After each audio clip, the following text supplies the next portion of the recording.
Thanks for tuning in, everyone. I really appreciate you all tuning into my channel today. We're going to do this really bright, kind of different, a little funky type of painting with a mixed media. We're going to be using these semi-opaque paints by Niji, that's N-I-J-I. It is a Japanese watercolor company. They also make tube paints as well as some pretty decent iridescent paints that I've used in the past. So first off, I'm just going to spritz out my paints and get them activated.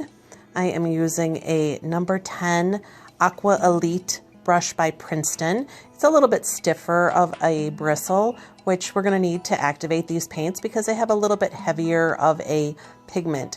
They're very, very affordable. They're only $9.99 regular price at Michael's, and you can absolutely use a coupon, so I got mine for $5. They are a semi-opaque because they do seem to have some amplifiers in them, which will make the colors show up on the black Canson XL mixed media paper that we are going to use. We're not going to use a watercolor paper because that is very, very absorbent, and we actually want these pigments to sit on top of the paper. So I did use a mixed media paper by Canson XL. So first off, I'm using this kind of Pepto-Bismol pink, and I am just freehanding this, although I did provide a pattern for you, and you can get that at LaDonna's class page on Facebook. Just request to be a member. It is a private page. Otherwise, I do have it posted at the very beginning of this video. So I just made a very rough kind of a circle lollipops with my brush and my paint. I started out with that brighter, lighter pink on the outside, and then I moved over 2 shades to that darker pink and put that in the center. Again, I'm not being super precise about this. I am just putting in colors that I like. I am really concentrating on doing a much lighter color, at least 2 shades lighter, on the outside of these flowers. Whenever you're doing roses, whether they are abstract or graphic or you're trying to do ultra realism, your roses are always going to be darker on the inside towards the center, and then they get lighter as you go towards the outer circle of your flower. And that's because the petals on the outer edges of your roses are older and they are always lighter colored. So I did one rose in this pretty pink, then I did the next rose in that really pretty sky blue with a teal center. There again, all of these colors are on this palette. There's 36 colors to choose from on this palette, so you need to do very little, if any, mixing. I just went right straight into my color, and I used it fairly heavy because I wanted to show up on top of this paper. So we've got a pink rose, and I did a blue rose, and next we're going to do kind of a peachy rose. So of course we want to work in odd numbers, which is usually more aesthetically appealing. You want to work in 3s, 5s, 7s, and that way it is kind of easier for your eye to follow the composition of the design. You can see as this is drying that the colors actually become more vibrant. So what happens, the water evaporates out and it leaves just the pigment on that black paper. And I do like that these are a semi-transparent color, so you can still see some of the shadows from that black paper behind your color. If we were using something like a gouache, which is completely transparent, we wouldn't get that kind of subtle shading and some of those transitional areas which give you those interesting colors.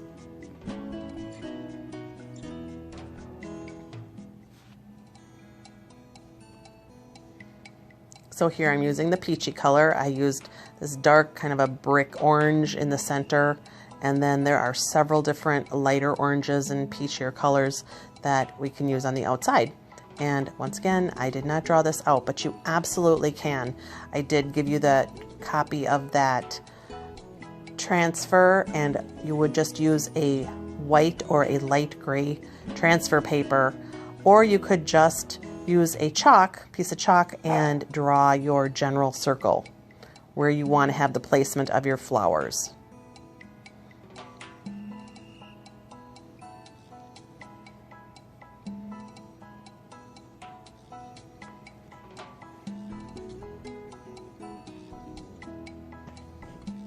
Once it dried, I went back in and I moved on, did some leaves.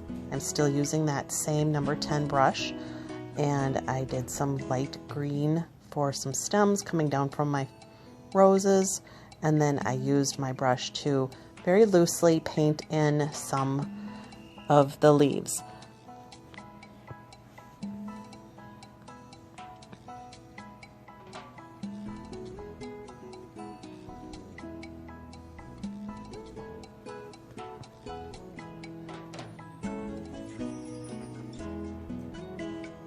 I didn't want these to be perfect. I don't want them to be in any way looking ultra realistic, so I've got my stem coming off a little cockeyed and a little wonky on the one flower.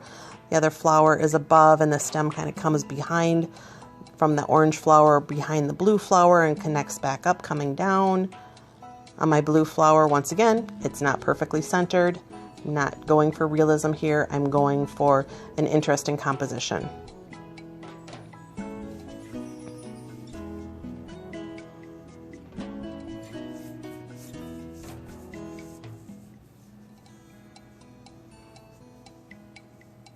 When your first layer of color dries, if it's not as impactful as you would like on that black paper, go ahead and you can go right back into your paint and put another layer on top of your first layer, and that will definitely intensify your color and give you more depth.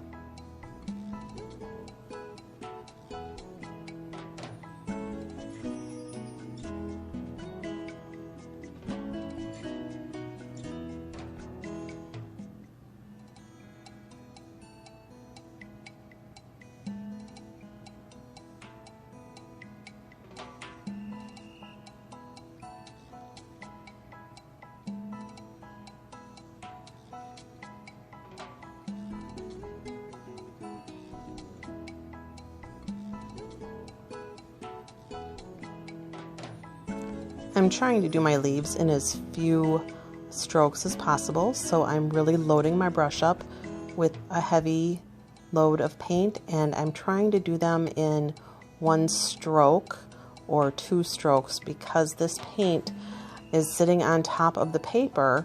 If I keep trying to go back in and redoing and filling in those leaves, I actually end up pushing that pigment on the paper instead of it soaking in. So I would disrupt what I've already put down.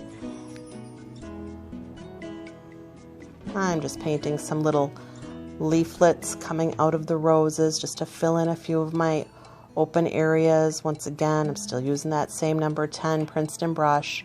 I just load it up with some color of green, and I put my brush where I want my leaflet to start.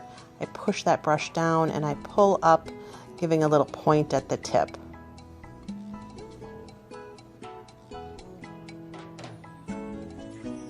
I'm using lots of different colors of green. I'm not cleaning my brush out in between. That way I get some nice blending, and I get a lot more interest by using all those different tones of green.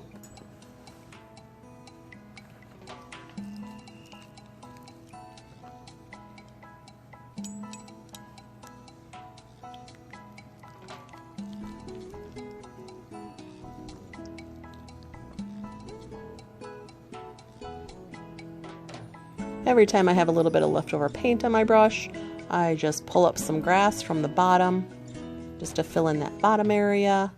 I'm not trying to be super obsessed with where I'm putting my grass. I just want to fill that bottom area in and anchor those flowers.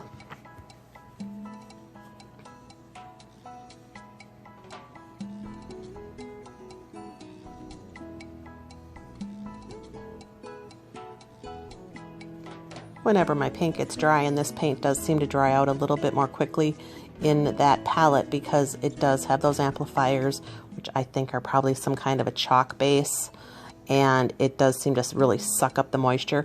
I just spritz it down again.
once my roses were somewhat dry, they don't have to be completely dry, I actually went in and activated a much darker color of the same hue, and I kind of painted almost like a spiral or a little pinwheel because I wanted to have some shadow areas in those roses. So I just started at the center with a very heavily loaded brush of a darker color of the same hue of my rose, and I just paint kind of a squiggly pinwheel spiral coming out from the center to my outer edge of my roses. And then I let all of that dry. And if you're like me and you're not patient, go ahead and get out your hair dryer or your heat gun and just give this a few seconds with that, and it will dry it very quickly for you.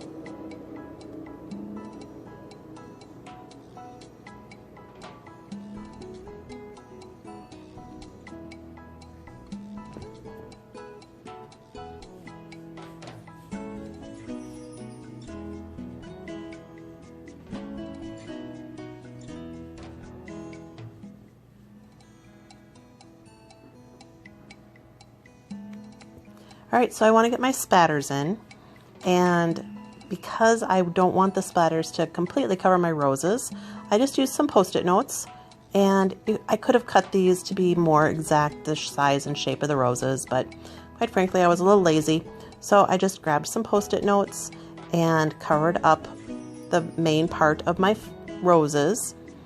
And now I'm going to be splattering some of that light sky blue and then that medium and darker blue, kind of fill in our sky. Maybe it looks like little lightning bugs or just some twinkling stars in the background. So I sprayed my blues until they were really good and saturated and wet, and then I used my stiff fan brush and loaded that up with my color and gave it a little tap to get those spatters to come on. I didn't want a ton of spatters down onto my grass, but I wanted a few. Now you're going to notice when this splatters and that extra moisture goes onto your leaves that it's going to almost look like your color has disappeared, but really it's just because it's wet. So go ahead, do your splatters and let them dry, and you'll notice that when you come back and it's dry, that your green will have kind of magically reappeared as soon as it dried.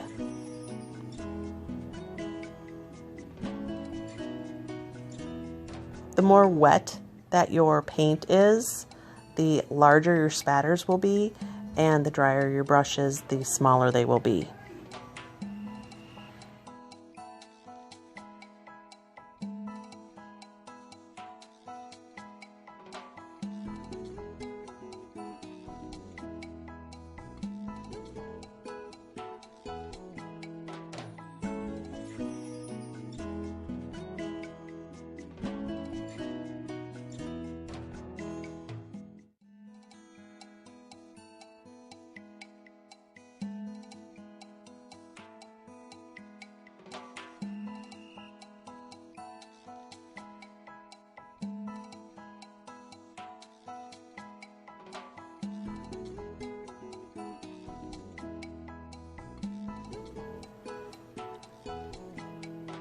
So when most of my spatters dried, and I do like me a good spatter, I took off the Post-it notes, and I noticed it did really leave a pretty perfect looking square from where I had splattered. So I did go back and I added a few more to just kind of fill in some of those corners, and a few of them got onto my flowers, which is totally fine.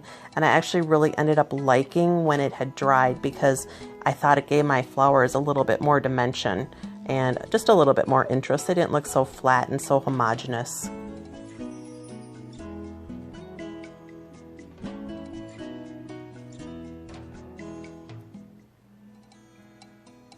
All right, now we are going to start doing our pen doodle on our roses. I used a brush pen for the black, and this is a permanent black brush pen by Posca.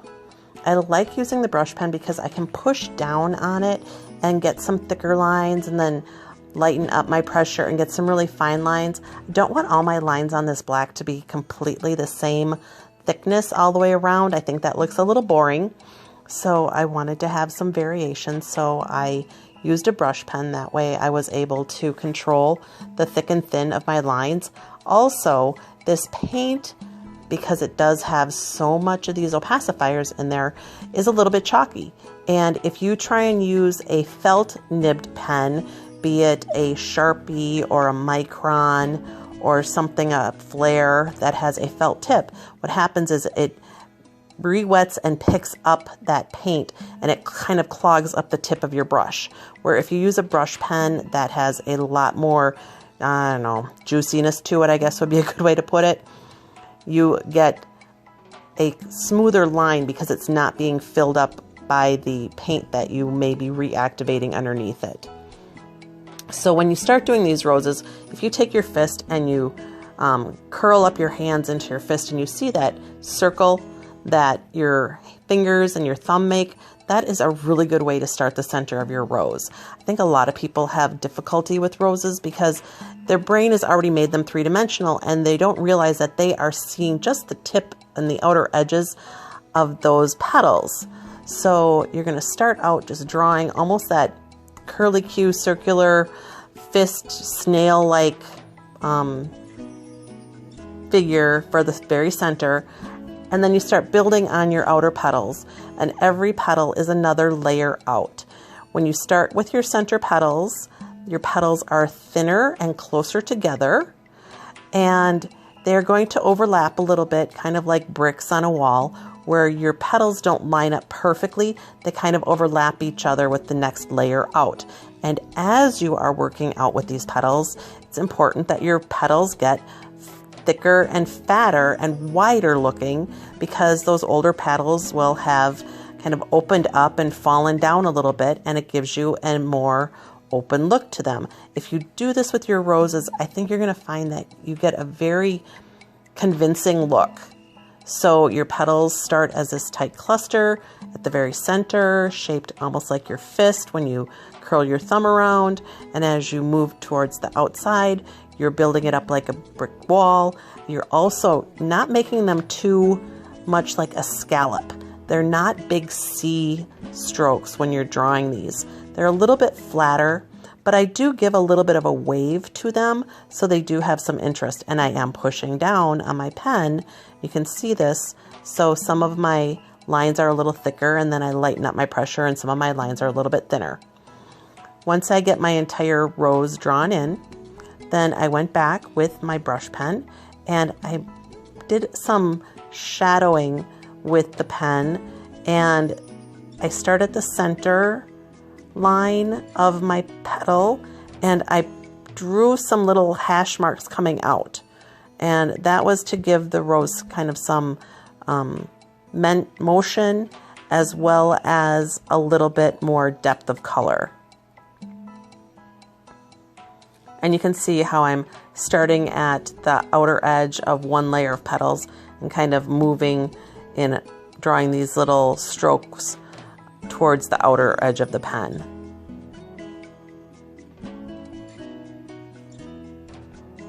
And I outlined my stems. I also outlined all my leaves and those little leaflets coming off of the roses as well.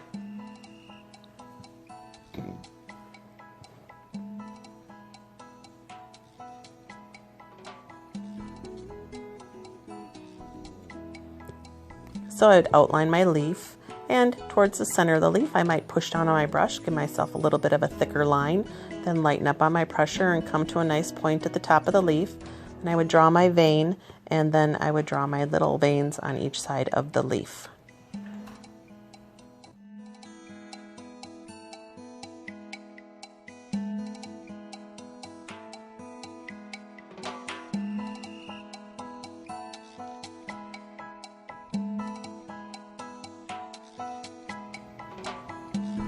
So I really wanted to pull in tight here so you can see exactly how I'm constructing these roses.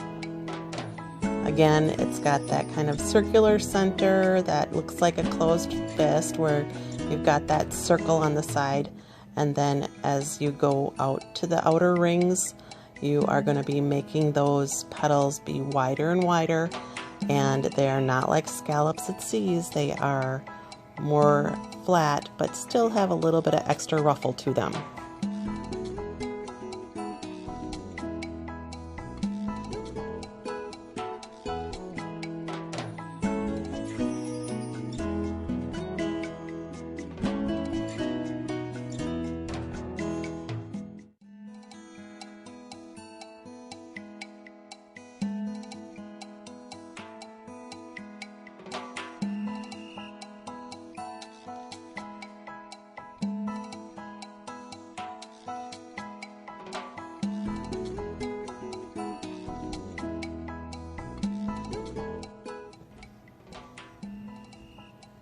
Now we're going to start doing some extra accents with a white Posca pen.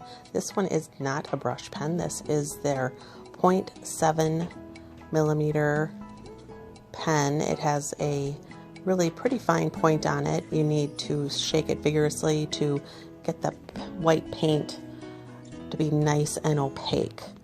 So I just go inside of all of the black lines that I've done. And I think it really makes everything pop and just gives so much more dimension to the design. So I'm going to go over all of my elements. I'm going to do my leaves, my veins, my stems, and most importantly around the petals of the flowers.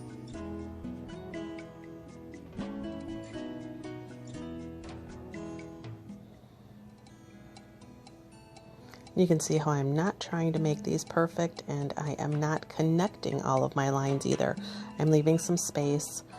I'm going around my stems, and I'm leaving a little space even in between some of the blades of grass when I'm doing those petals and those leaves.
So when you see that that tip stops writing for me and I'm not getting a nice smooth line, I will take a damp paper towel and I'll clean off the tip, because sometimes it does get clogged up with this paint, especially because it is a semi-opaque and there are some chalky opacifiers in there.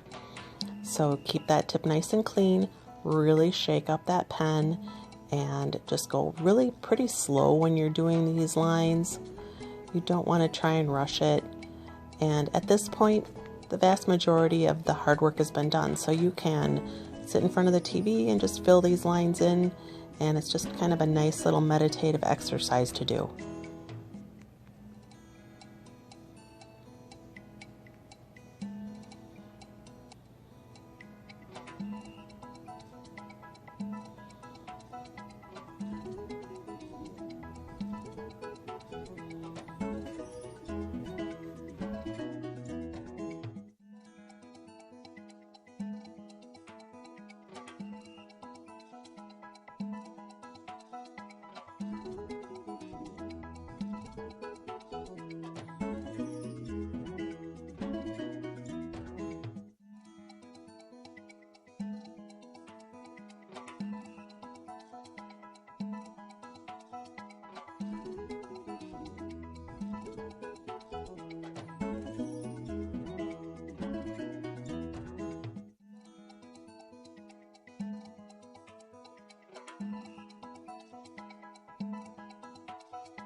All right, and I wanted to bring it in nice and tight again so you could really see the detail of how I am doing these flowers.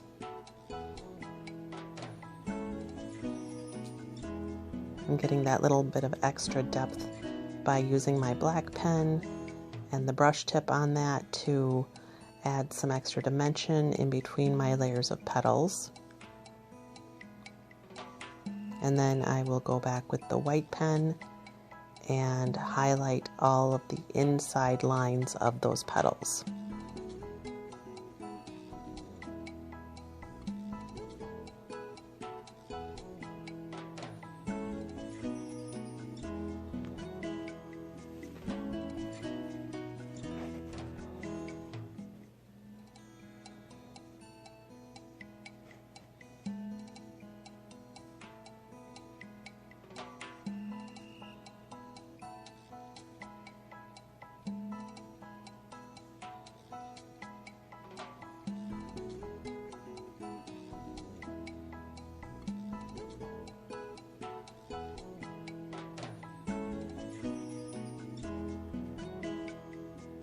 Here my tip got clogged and I cleaned it up, gave my pen a really good shake, and went back to doing my outlining.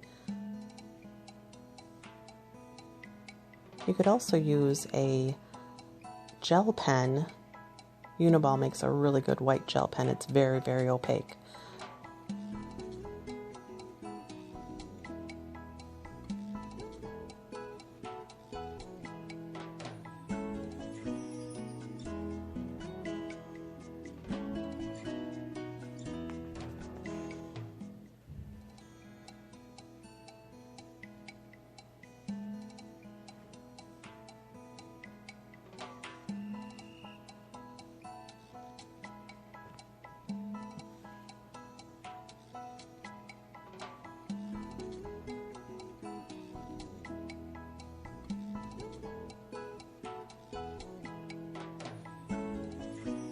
So I just kind of take a look over everything, make sure I've got all my lines that I want in there. And now I'm going to just do a little extra spatter with my favorite Finetec Metallic paints.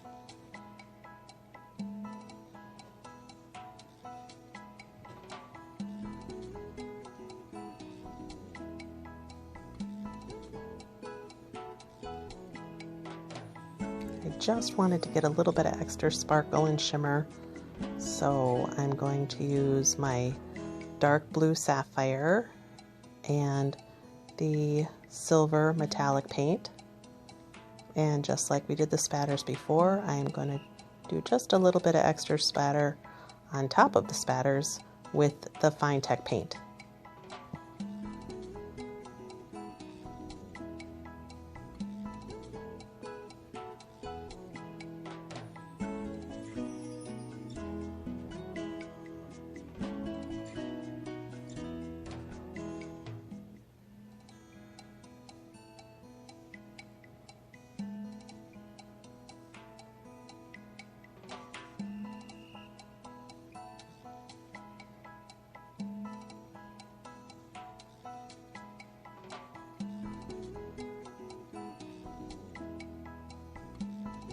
And then I did a little bit of the dark green, I think that color is called Emerald, down on my grass and on my leaves as well. I'm not being real careful to cover it completely. I don't want things to be even and very uniform and look really calculated. I like to have my spatters look more organic and spontaneous. And then when you're all done with your spatters, that is it. Just make sure that you sign your painting and enjoy.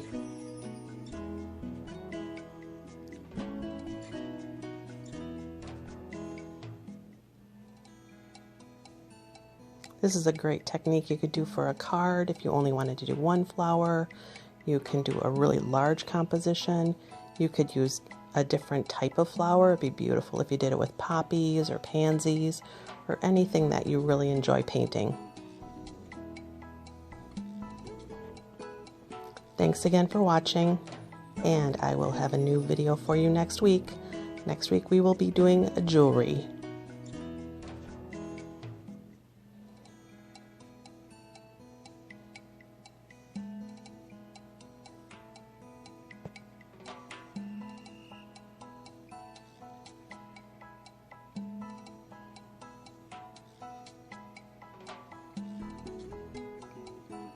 Don't forget to look me up at wix.com, under Stitches Brew, Etsy, under Stitches Brew, and my Facebook page, which is LaDonna's class page, for extra information, schedules, and the patterns that I've posted for the tutorials.